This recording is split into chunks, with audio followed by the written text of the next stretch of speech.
Tales of Suspense. Never has mighty Iron Man faced so deadly a foe as Kala, Queen of the Netherworld. Either betray your world, Iron Man, or I will slay your friends. The choice is yours. If I surrender, Earth is doomed.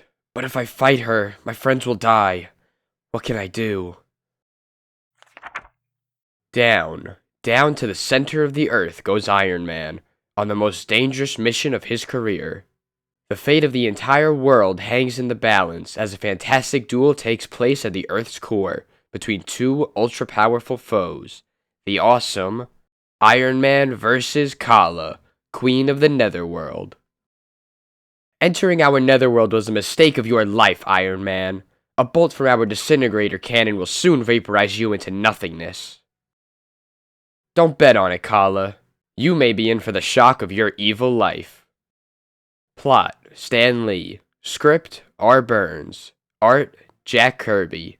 Inking, Don Heck. Lettering, Art Zemeck. One day, in the wind tunnel at scientist Anthony Stark's private lab. Good heavens! The wind velocity control panel exploded. The wind's going berserk. It's... Oh! Help! Guard, sound the alarm. Contact Mr. Stark. Tell him the wind machines are generating gusts of tornado force. Good grief. The drafts are ripping the missile we were testing right off its mountings. Heaven help anything that gets in the way of that thing. I'll signal Mr. Stark in his private office, but I doubt whether even he can do anything about this situation. Seconds later. Take it easy, guard. It so happens someone is visiting me who can handle this menace. Iron Man will be right there. Iron Man? Gosh, what a break for us. Then, as Anthony Stark quickly opens his attaché case. Little does anyone dream who Iron Man really is. In a moment, this collapsible armored costume will conceal Anthony Stark's body. Presently, near the ruined wind tunnel. Look, there's Iron Man. But what can he do? Well, those cyclonic winds sure don't bother him. It'd take an earthquake to knock him down. I know one way to make the giant fan stop whipping up a hurricane. I'll blow up a storm of my own. By becoming a human fan. Soon after, a mighty metallic figure lumbers out. Wow, it's all just scrap metal now. Don't worry, Mr. Stark can afford to erect another set of blowers that are foolproof. Now it's time I return to him. Then, back in Stark's private office. I'd better make an appearance as Anthony Stark before my staff starts wondering why I didn't show up during the emergency. Since there's little chance of another crisis arising right after that one, I'll leave my costume behind. Gosh, Mr. Stark, you should have seen Iron Man in action. He was sensational. Yes, Jim, he is handy to have around, isn't he? Suddenly. Yow! Oh, look at Jim! What the... He's disintegrating. He vanished right before our eyes. Nothing's left but his gun.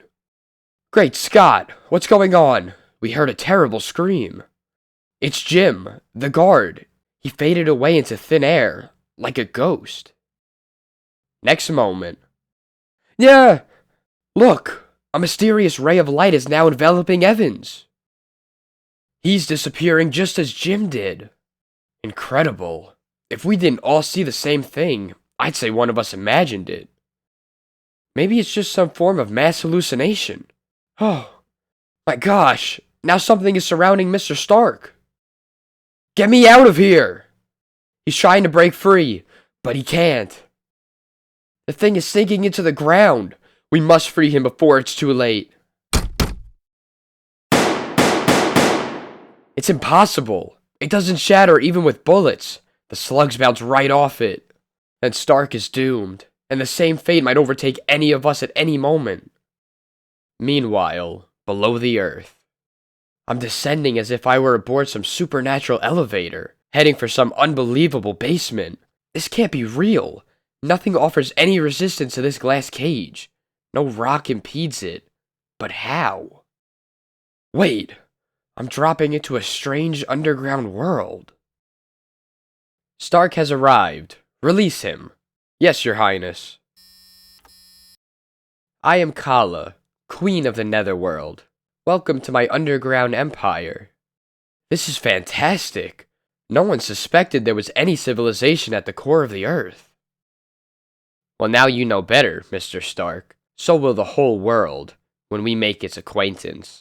Do you recognize any friends? Jim. Evans. Yes, Mr. Stark, we just arrived too. We're at the mercy of a brilliant, ruthless race. Your friend's remark is a compliment, Mr. Stark, but our civilization is superior to yours. We netherworlders possess many scientific secrets unknown to the surface world. No doubt you considered the disappearance of these two fools and yourself as sheer magic, but it wasn't. Your comrades were brought here in error, as our electronic rays probed the surface, looking for you. But what do you want me for? I'll explain in due time, Mr. Stark. First, let me tell you something about us. We netherworlders are descendants of the people of Atlantis, whose earthly civilization was the glory of the universe. Then, eons ago, Atlantis was menaced by gigantic tidal waves, unleashed by a series of terrifying land and sea quakes. But our scientific geniuses were prepared for the catastrophe. Quick! Everyone to the dome! They had completed the construction of a huge unbreakable glass dome over our city, so that by the time our civilization tumbled to the bottom of the sea, our people survived. However, each year, Atlantis sank more deeply into the earth until eventually it reached the core of the globe, where it exists now as the netherworld. Very interesting. But why have you brought me here? Because the time is now ripe for us to invade the surface world, which we alone once inhabited. Bakshu, general of our forces, will show you some of our military weapons. Follow me, puny surface man. Something puzzles me, Bakshu. How come you netherworlders speak our language? We can speak all earthly tongues, because we have been monitoring the surface for centuries with our electronic TV probes. That's how we learned you were America's greatest inventive genius. This is just part of our mighty arsenal of disintegrator rays, super artillery, and so forth. Demonstrate some of our weapons, Bakshu. It's not necessary, Kala. I'll take Bakshu's word that your weapon system is devastating, but how will you bring them to the surface? That's why we captured you, Stark. We don't have enough power to reach the surface. We need devices to blast a path upwards. Transistor-powered machines such as you alone can create. Therefore, you'll either invent a method of transporting our invasion forces and weapons to the surface, or I will execute you and your two friends. Foolish girl, do you think our Earth is entirely defenseless? We have one person alone, Iron Man, who could single-handedly defeat your forces. Iron Man can sink a battleship by ripping out its bottom. Knock supersonic speed bombers out of the air with a single punch. Or break a huge space missile in two with his bare hands. Stark does not lie, Kala. I have received many monitored reports of Iron Man's deeds. Perhaps we should delay our invasion plans until... Ha! You talk like a traitor, Bakshu. I repeat my threat, Stark. Do as I command, or you and your friends will die. And not only that, I will activate a machine which can reverse the Earth's axis, causing upheaval to the surface world, destroying all life there, while we Netherlanders will be unharmed at the core of the planet. And this is no idle threat. Don't listen to her, Mr. Stark. She's probably lying, and our 3 lives are unimportant compared with the terrible fate that will befall mankind if Kala's legions ever reach the surface. I disagree, Evans. I'm going to help Kala, all I can, but I'll require a laboratory, total privacy, certain materials, and absolutely no interference.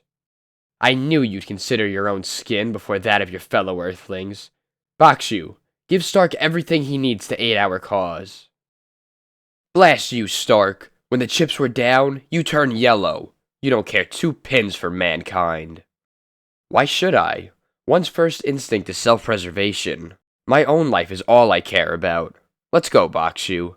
I've got work to do. You don't approve of this Earth invasion, do you, Bakshu? No. First, I'm not sure we can succeed. Who knows what unknown problems we might encounter on the surface? Second, I hate taking orders from a woman. Then why do you? As general of the Netherworld army, you could seize power. Besides, I have a feeling you'd love Kala, despite her arrogance. Aye, but I refuse to knuckle under any female, beautiful as she may be. But we're not here to discuss my problems. I shall equip your laboratory. That evening, as Stark works alone in his new lab. Poor Jim and Evans, they actually think I'm surrendering to Kala. The reason I asked for this lab in absolute solitude is to build overnight a duplicate of my Iron Man costume. Next morning. Stark, this is Kala. How are you progressing? Admirably, Your Highness. In fact, you will soon see the fruits of my labors. Moments after. Look! Yes, Bakshu, Stark tricked Kala. He spent the night making his escape to the surface, and then sent me down here to foil your invasion plot. Don't bother trying to use your ray pistol on me, Bakshu. I've crumbled it to powder. Oh, then you must be the Earth hero Stark spoke about. Right, Bakshu. Iron Man. I came to give you Netherworlders a demonstration of what will happen if you send your army Earthward. Yeah. Now you're going to slay me. Is that it? No, Bakshu. As you know, I have only to stamp my foot to flatten you into a pancake, but I have no intention of harming you. Stark spoke well of you as a man of courage and intelligence, so I will spare your life. I believe you should be the natural ruler of the Netherworld, instead of that beautiful but vain creature, Kala. Still, her weapons are terrifying, Iron Man. They might destroy you despite your amazing strength. But it's not only brute strength I possess, Bakshu. Stand aside, and watch what I can do with electronic powers. Your Highness, Stark fled to the surface and sent Iron Man to do battle with us. He already subdued Bakshu. Then use our invincible weapons to destroy Iron Man. Obliterate him with our disintegrator cannon. Farewell, Iron Man. Soon you will be vaporized into nothingness. Only if I let that disintegrator bolt hit me. But instead, I will aim an electronic reverse energy beam at the bolt. Suddenly, there is a loud explosion as the two beams collide. And the result? The disintegrator is disintegrated. Got any other bright ideas, Kala? Yes, our impersonic flamethrower. It will reduce your iron costume to molten metal. Mere flame, Kala? You lack imagination. I have merely to toss a pellet of concentrated chemical crystals at the flame which is about to engulf me. And lo, the crystals transform the flame chemically into a block of ice. Which, by the way, shatters to bits against my body. Snow anyone? Don't gloat yet, Iron Man. We'll get you with our magnetically directed machine gun which fires atomic bullets. Sheer waste of time, Kala. I simply hurl a few of my tiny transistor-powered magnets into the air. And your atomic bullets alter their course, upward. Foolish Queen. So far I have restricted myself only to defensive measures against your weapons. But can you imagine what would happen if I protected all Earthmen by multiplying them electronically with countless images? Watch. See, Kala? The tiny mirrors I distributed create multiple illusions of me, like the many visions you may see in a trick mirror. Now decide, which image is just a reflection of me? Which me do you zero in on? This one? Or this one? Come, Kala, make up your mind. Whom will you order your men to fire at? Suddenly, Iron Man detaches himself from the multiple images, seizing Kala as she shrieks in dismay. While you're making up your mind, I'll take you on a little journey. No! You're mad! We'll crash into the glass dome and be killed! Nonsense. The unbreakable glass will yield to the speed generated by my attachments and the transistor-powered clippers in my hand. See? We're penetrating the glass as if it were made of butter. The same goes for the layers between us and the surface. My nuclear-powered clippers are gouging out a nice wide shaft. Behold, Kala, we're on Earth's surface now, but you haven't survived the journey as well as you might have expected. As I figured, the atmosphere up here is vastly different from that in the netherworld, and it has caused some hideous changes in you. Look into that pool of water. By the gods, I am hideous. I've turned into an old hag. Exactly. And the instant your netherworld army hit the surface, they would also age and grow weak as old men. Now do you want to invade Earth? Or... No, no, take me back. I implore you. I want to be young and beautiful again, even if it means remaining in the netherworld forever. A wise decision, Kala. You may be cruel and ambitious, but you are not stupid. Presently, in the netherworld once more. I am myself again. Thank you, Iron Man, for not destroying my beauty. I will allow Stark's friends to go free. Iron Man? You here too? Yes, and he's just wonderful.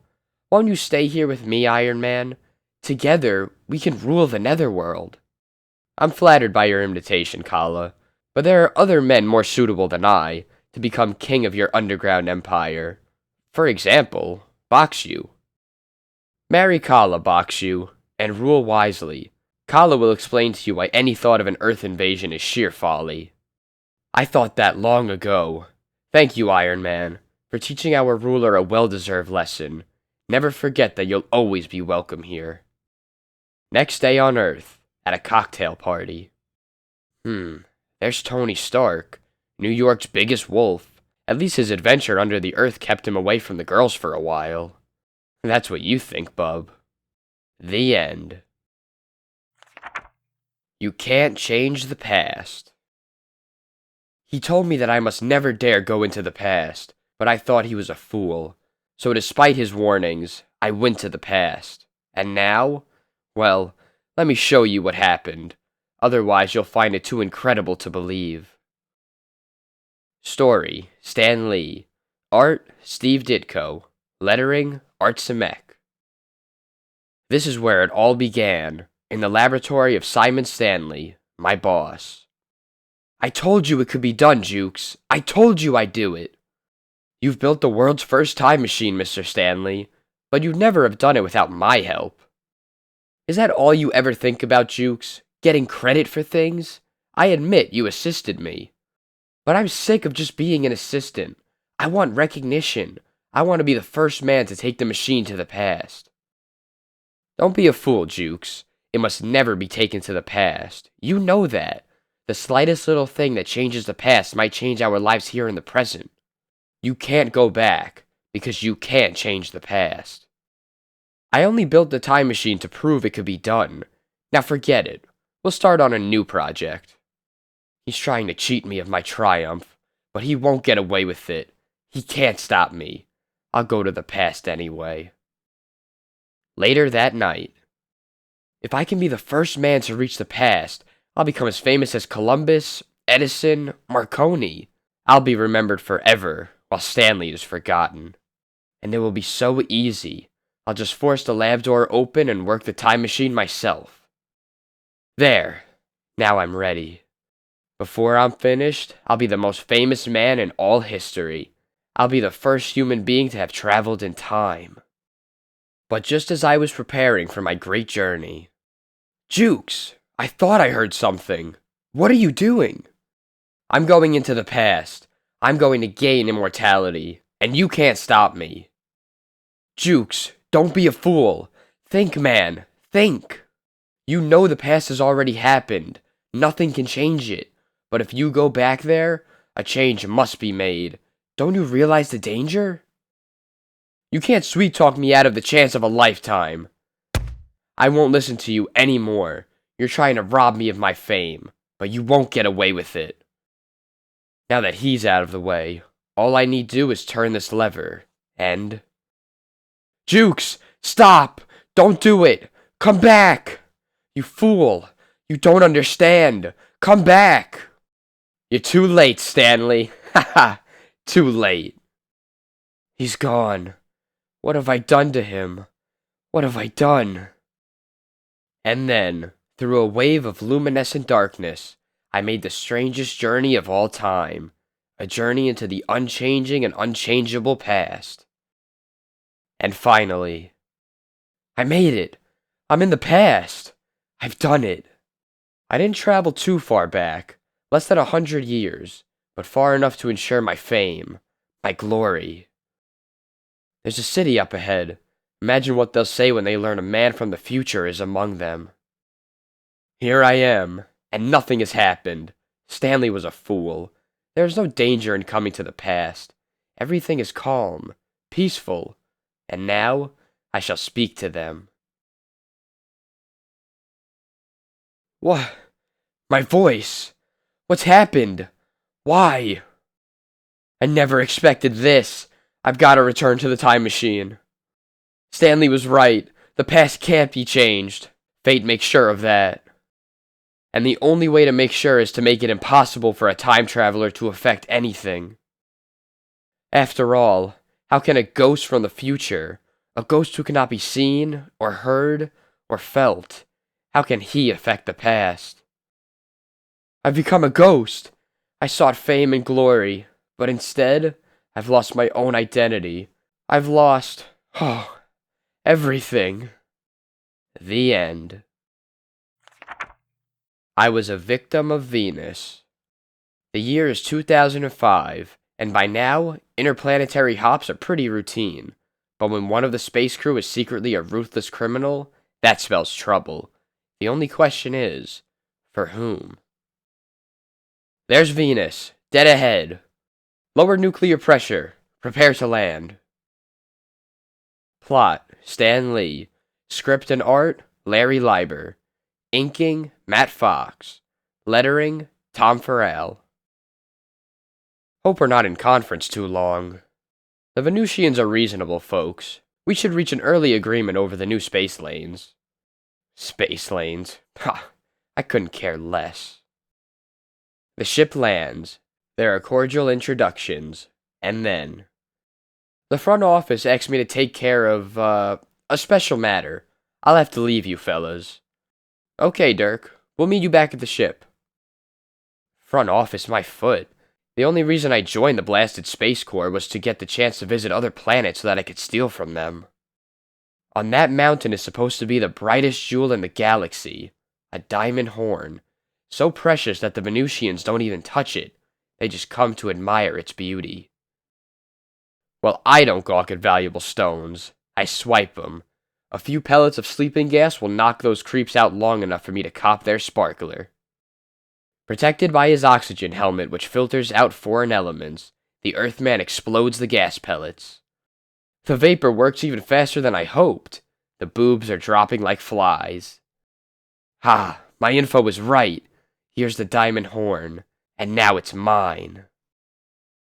The Venusians didn't see me steal this, and by the time they awake, I'll be long gone. Later, back at the spaceship. Did you attend to your special business, Dirk?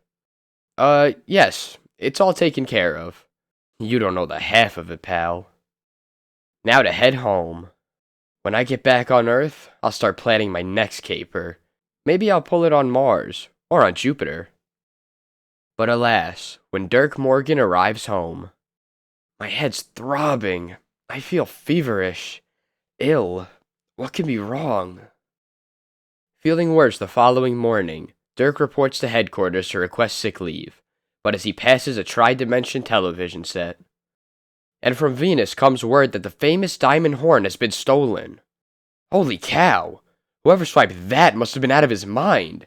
The thing is loaded with delta radiation. Radiation? Then that's why the Venusians wouldn't touch the horn. Not because it's so valuable, but because it's so deadly.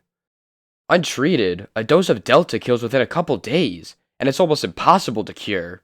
Only one doctor on Earth can treat it successfully, Cybele Slato. Sure, Dr. Slato can counteract the effects of delta radiation, but his treatment costs a small fortune. I'm running out of time, and the only one who can save my life is Cybele Slato. But I can't afford his fee. I must get some money. Fast. But how? I can't sell the diamond horn. I daren't even go near it again. There's only one other way. I must commit another crime. And so, in frantic desperation, I've been waiting here for hours, but not one rich-looking person has passed by yet. Finally, at nightfall. Hey, that old geezer looks like he's loaded. He's my pigeon. Okay, Gramps, just hand over your wallet and you won't get hurt. But again, Dirk Morgan's destiny takes an ironic turn. Before he could fire. Why, you young hooligan, I'll teach you to rob honest men. Hey! For grim minutes, the tense struggle between the fatally ill robber and his would-be victim rages, until suddenly...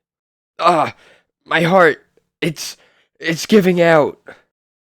He's finished. Must have had a weak heart. What a break for me.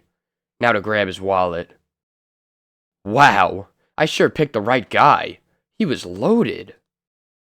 But as Dirk Morgan takes the money from the wallet, he notices his victim's identification card. Oh no, what have I done? I'm doomed. All the money in the world can't help me now. The one man who could treat Delta radiation, the one man who could save my life, is now dead. Dr. Sibyllus Slato, radiation specialist. The end.